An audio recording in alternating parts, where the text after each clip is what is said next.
Bio, plus vraiment bio, le marché des produits biologiques pourrait subir un changement profond. Le Conseil européen agricole s'est penché lundi sur de nouvelles mesures assouplissant les normes de qualité.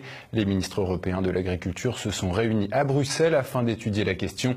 Thibaut Bastide. Des pesticides dans les produits bio européens, c'est tout l'enjeu de la réunion qui a eu lieu lundi à Bruxelles. Les différents ministres européens de l'agriculture se sont rassemblés afin de revoir les normes concernant l'attribution du label agriculture biologique. Ce projet, lancé en 2014 par la Commission européenne, pourrait bouleverser en profondeur ce mode d'agriculture. En effet, le texte présenté aux 28 ministres de l'Union européenne doit définir les modes de production, de transformation, de conservation et de commercialisation dans toute l'Europe.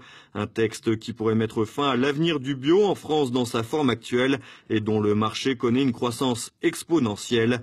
Les agriculteurs français bio qui ont pris connaissance de ce texte s'y opposent formellement.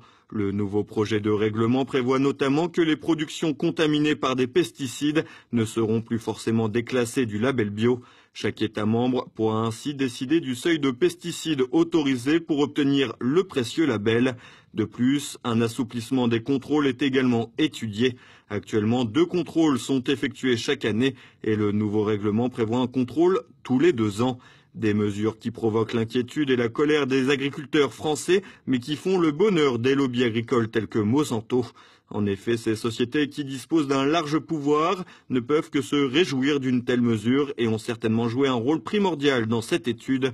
Si l'utilisation des pesticides est autorisée, les géants du secteur pourront donc profiter des revenus de l'agriculture biologique.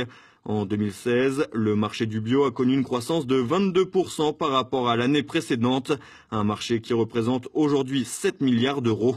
Cependant, si les mesures étudiées par les ministres européens de l'agriculture sont adoptées, la qualité des produits diminuera, entraînant nécessairement une baisse de la confiance des consommateurs.